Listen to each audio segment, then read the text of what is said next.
저와 여러분이 하나님과 친밀한 관계가 되실 수 있기를 주님의 이름으로 간절히 축원드립니다. 오늘은 마가복음 27번째 시간입니다. 가깝고도 먼 사람들이라는 제목으로 말씀을 나누겠습니다. 오늘 본문은 예수님의 고향에서 일어난 사건입니다. 그러니까 지금 예수님이 어디 계신 것일까요? 고향이니까 나사렛에 계신. 성경 공부를 좀 해야 될 것 같습니다. 네.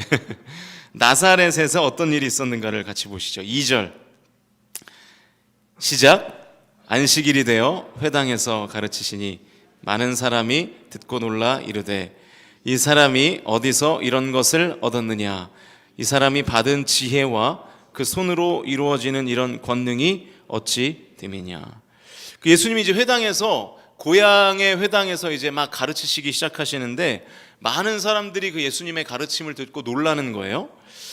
그 당시의 랍비들에게서는 들어볼 수 없는 설교를 예수님이 하니까 놀랄 수밖에 없죠. 그래서 사람들이 대체 이 지혜와 권능이 뭐냐, 이게 놀라는 것이죠. 놀랄 수밖에 없는 것이 예수님의 저자직강 아니겠어요?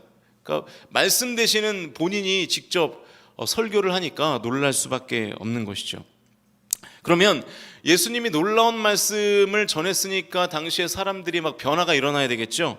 3절을 보시면 같이 읽겠습니다. 시작. 이 사람이 마리아의 아들 목수가 아니냐? 야고보와 요셉과 유다와 시몬의 형제가 아니냐? 그 누이들이 우리와 함께 여기 있지 아니하냐 하고 예수를 배척한지라. 예수님을 어떻게 했다고요? 배척했어요. 예수님의 말씀에 놀랐던 사람들이 예수님을 배척했습니다. 여기서 이 배척하다에 해당하는 헬라어가 스칸달리조라는 단어인데 실족하다라고 번역하는 것이 사실은 더 원어에 가까운 번역입니다. 예수님의 놀라운 말씀을 들은 사람들이 예수님께 실족했어요. 그리고 예수님을 배척했습니다. 그 이유가 뭡니까? 3절에 나와 있어요. 예수님이 목수였기 때문이에요. 그리고 같은 동네에서 살던 사람이었기 때문입니다. 이 배척하다의 원어가 스칸달리조라고 그랬잖아요. 이 단어에서 스캔들이라는 단어가 파생되어 나왔습니다.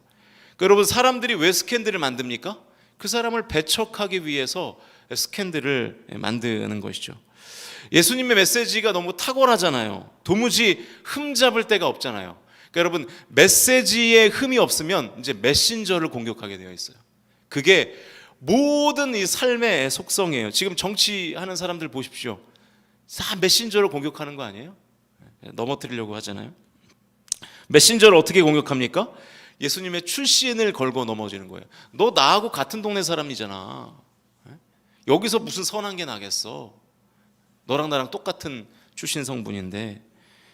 여러분, 예수님 당시나 지금이나 하나도 다르지 않습니다. 사람의 본성은 그때나 2000년 전이나 지금이나 전혀 다르지 않아요. 똑같아요. 스캔들을 만들어서 한 사람을 그냥 무너뜨리려고 하는 것이죠.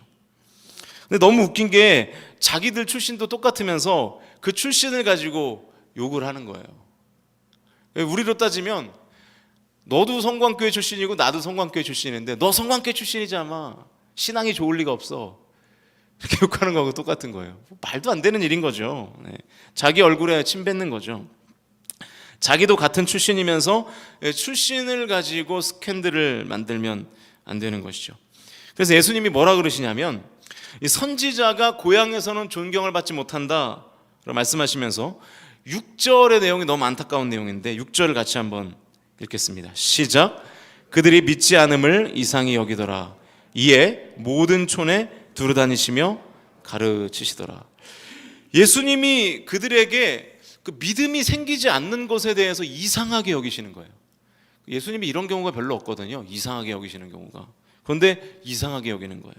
그래서 고향이 아니라 다른 곳을 두루 다니시면서 열심히 가르치시고 고치시고 복음을 전파하셨던 것이죠. 정작 예수님의 고향 사람들은 예수님의 은혜와 권능을 경험하지 못한 것입니다. 그러니까 여러분, 어떻게 보면 그 예수님, 그 나사렛 동네 사람들은 예수님과 가장 가까이에 있었던 사람들인데 영적으로 보면 가장 먼 거리에 있는 사람들이었던 것이죠. 여러분, 이게 얼마나 안타까운 일입니까? 생명의 주인과 그 누구보다 가까이 있었던 사람들이 생명의 주인을 배척함으로 생명과는, 진정한 생명과는 가장 먼 사람이 되어버린 거예요.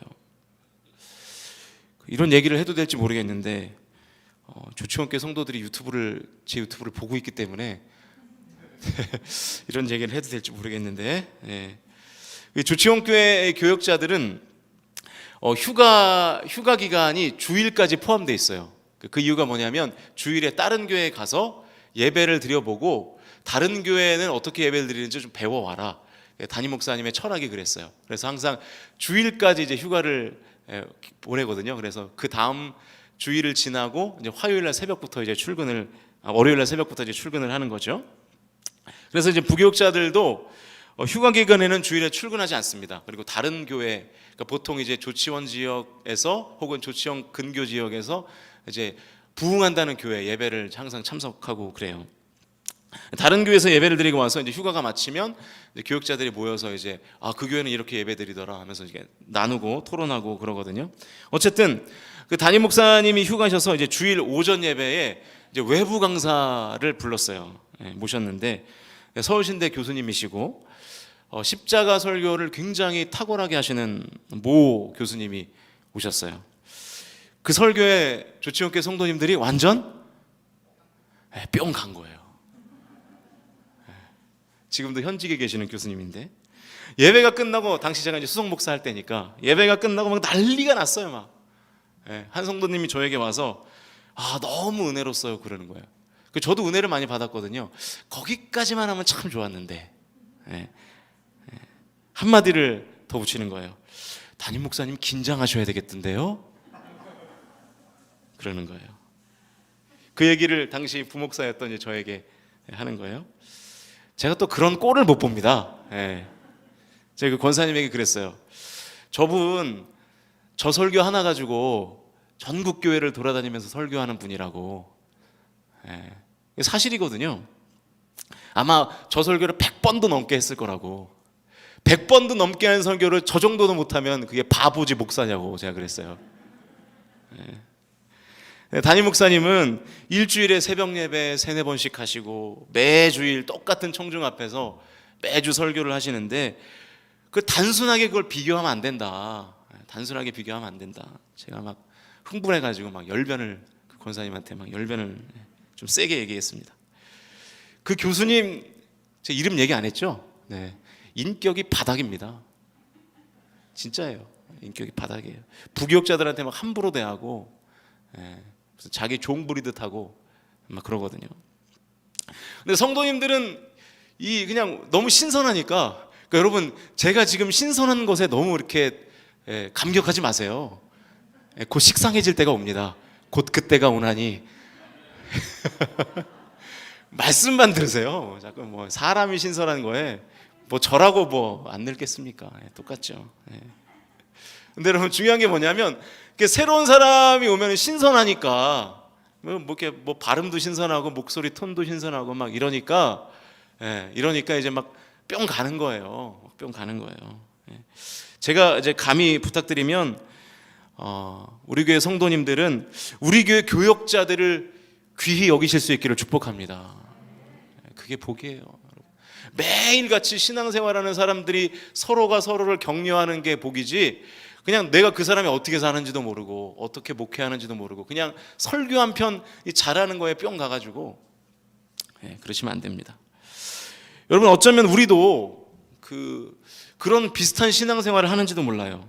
나사렛 사람들처럼 예수님을 어쩌면 우리도 그렇게 무가치하게 여기시진 않습니까? 예수님은 항상 거기 계시고 교회 가면 항상 말씀을 들을 수 있으니까 오늘은 대충 살자, 오늘은 예수님을 좀 그냥 멀리 하자, 이런 생각이 혹시 있지는 않으세요? 어쩌면 우리는 예수님과 가장 가까이에 있는 사람들이지만 영적으로는 가장 멀어질 수 있는 가능성이 있는 사람들이기도 합니다. 왜냐하면 너무 익숙하거든요. 같은 출신이거든요. 그래서 그 은혜가 나사렛 말고 정작 예수님이 태어나신 그 나사렛에는 은혜가 없어요. 예수님의 고향인 나사렛에는 은혜가 없고, 그리고 저 고향 밖에서 다른 지역에서 은혜가 넘치는 것입니다. 저와 여러분은 예수님과 가장 가까운 사이가 되실 수 있기를 주님의 이름으로 간절히 축원드립니다. 가까이 있는 것 같으나 가장 먼 사이가 되면 안 되는 거예요. 여러분, 새벽에 이렇게 예배할 수 있는 것이 얼마나 소중한지를 깨달으셔야 돼요.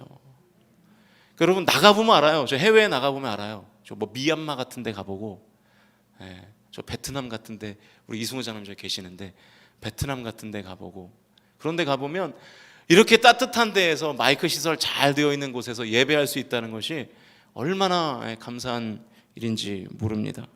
내가 다닐 교회가 있다는 것에 여러분 감사하시기를 주님의 이름으로 간절히 축원드립니다. 내가 마음 놓고 다닐 수 있는 교회가 있는 것이 얼마나 감사한 일입니까? 나에게 예배할 수 있는 건강이 있다는 것, 예배할 수 있는 환경이 있다는 것, 예배를 말씀을 전해주는 목회자가 있다는 것, 그 사실에 저와 여러분이 감사하실 수 있기를 바랍니다.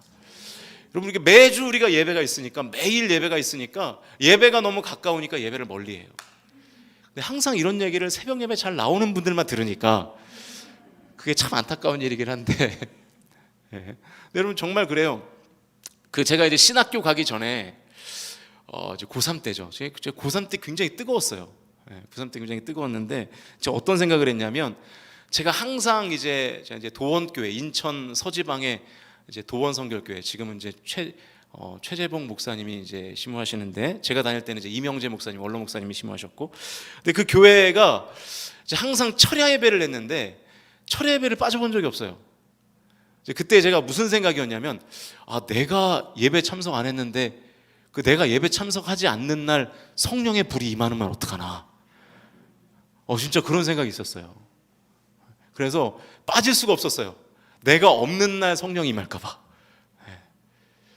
전혀 공감을 못 하시는 것 같은데 여러분도 다 그럴 때가 있으셨잖아요. 그 뜨거울 때 도저히 그 예배를 참석하지 않고는 견디지 못할 그때가 있지 않았습니까? 그런데 이제 신앙의 연조가 이렇게 길어지면서 뭐 오늘 못 가면 내일 가지 뭐, 내일 못 가면 모레 가지 뭐, 이번 주에 못 가면 다음 주에 가지 뭐, 그러다 영영 못 가는 날이 옵니다. 그러니까 지금 내게 주어진 그 시간, 지금 내게 주어진 그 예배의 기회를 소중히 여기실 수 있기를 주님의 이름으로 축복합니다. 예수님 지금 내 옆에 계신 것 같죠?